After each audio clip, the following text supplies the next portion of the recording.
McLean and other members were instrumental in organizing the Civil Rights Coalition of Northwest Louisiana. And one of his last goals was to see the old Galilee Church become a civil rights museum, and you will hear more about that briefly. Almighty God, I give heartfelt thanks to this evening for placing C.O. Simpkins in our midst, for giving him the strength and the grace to stand strong, so very strong in the early days of the civil rights struggle. He was a kind man, as Gary Joyner talked about on the video, a very kind man, and yet he was firm and he was strong. His contributions made a better life for all of us who have come behind him. He gave us all the courage to stand, and his sacrifices will forever be remembered. He will not be forgotten. We thank all of his family, his beloved wife, Elaine, and they were like two peas in a pod. All of their children who walked this journey hand in hand with him and who were kind enough to share him with us. We thank you from the depths of our heart. As stated in the second book of Timothy, 4th chapter, 7th verse, paraphrase, he has fought the good fight. He has finished the race. He has kept the faith. In a few words in closing, from an African, well-known African-American minister and author, James Weldon Johnson, I paraphrase again in one of his poems. Weep not, weep not. C.O. is resting in the bosom of Jesus. Heartbroken wife, Elaine, weep no more. Grief-stricken children, weep no more. All of his friends, weep no more. C.O. has just gone home.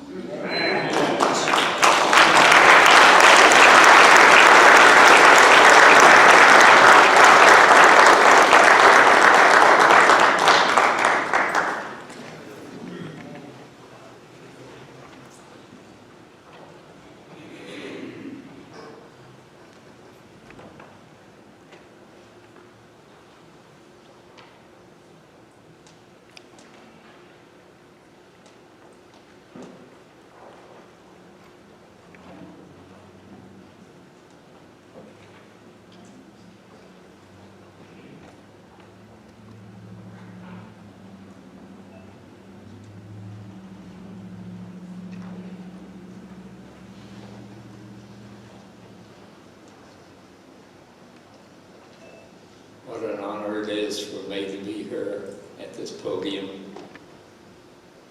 to honor the best man I ever knew, Dr. Simpkins. And I first met in 1958 in city court when the sheriff was harassing him, and I was impressed with the dignity with which he served. The next time I met him from 1958 was 1989. I looked over the fence one day in my backyard on Cross Lake, and I thought I knew that fellow. So I rushed down to the fence in the backyard, and I said, "Hi, neighbor." And he laughed and said, "Hi, neighbor," too.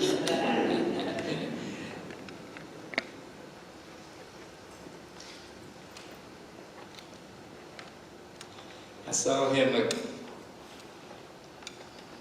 run the race from the inside. I was on his steering committee, and that's when I realized what a noble man he was.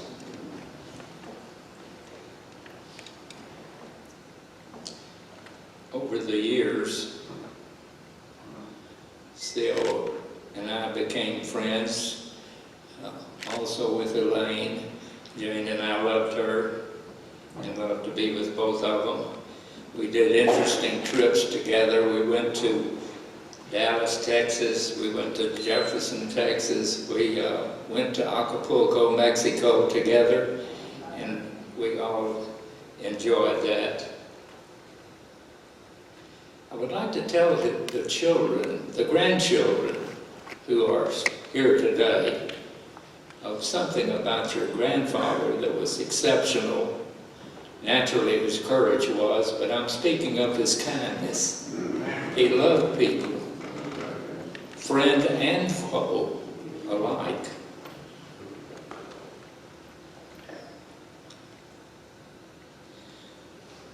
Our Christian faith assures us that there is life after death. And so many of us here today will look forward to the opportunity to see CO in the next world. And I will treasure the opportunity to say once again, hi neighbor. Thank you.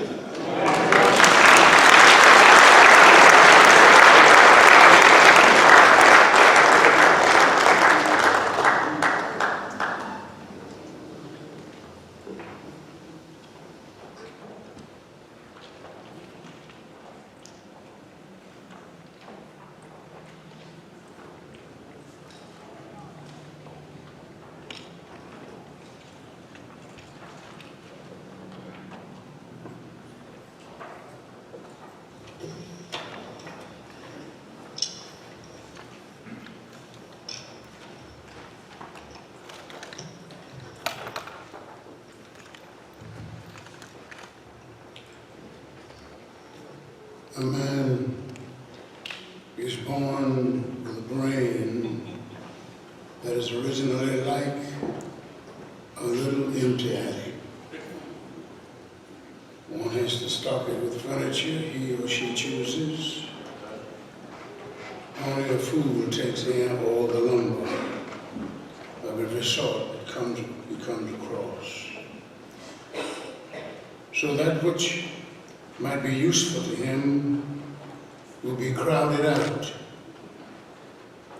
And when he needs it, he cannot find it. Dr. CO was careful about what he allowed in his brain attic and in his heart. He possessed the mental tools and compassion for people needed to do great work. And God has called him from labor to reward. We shall remember him and follow in his deep footprints, the bravery of intellect, insight, and faith. The 34th President of the United States, I know you know who he is, said whatever America hopes to bring to pass in the world must first come to pass in the heart of America. Dr. C.O. Simpkins embraced that ideology. Pastor Wilson,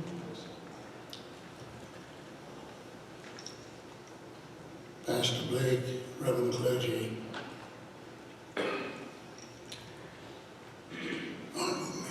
Honorable Mayor, Council and Commissioners, and all of the elected officials, Mrs.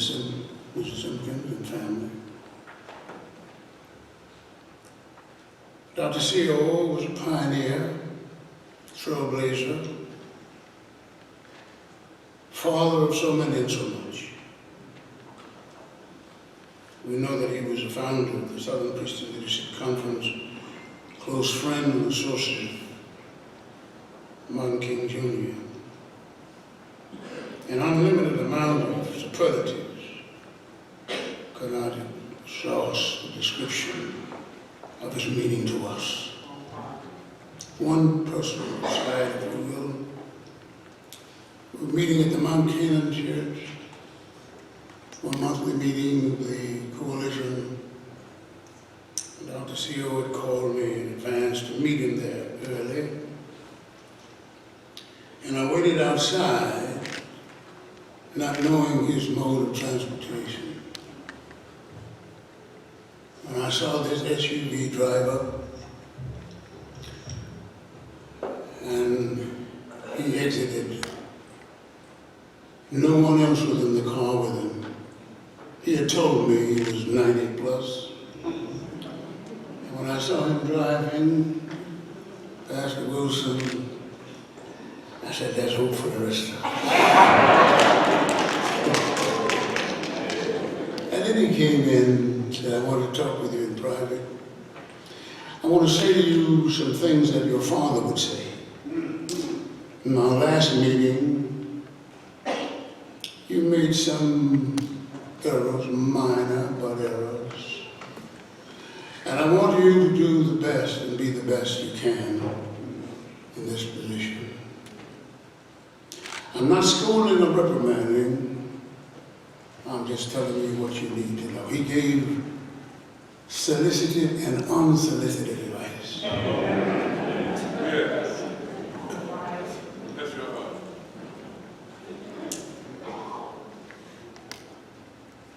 Others, council, commission, citizens of our city. In our last monthly meeting, the North Louisiana Civil Rights Coalition unanimously agreed to work in concert with the city. Upon the opening of the Civil Rights Museum to be housed in the old Galilee Baptist Church, that a room will be designated.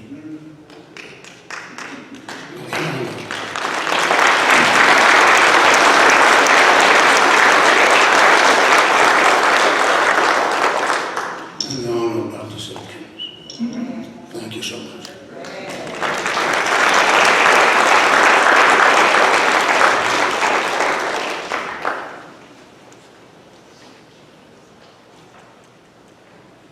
One thing that has been consistent and constant in our journey has been the church. So I'm going to ask us to stand and sing Amazing Grace, which was so important to those who labored.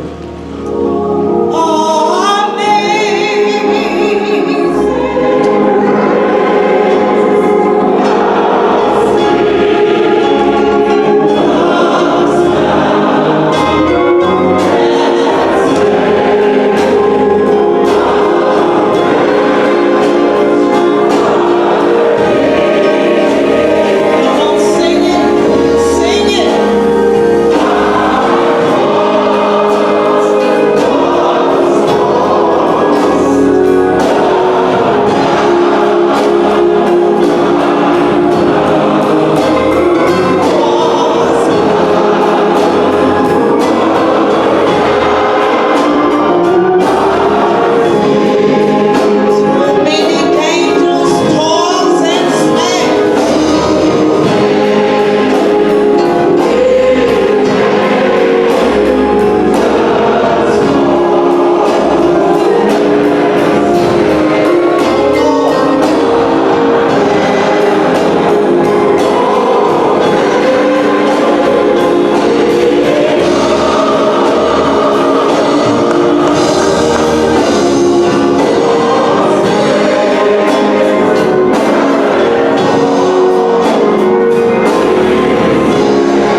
My name is Deborah Simpkins.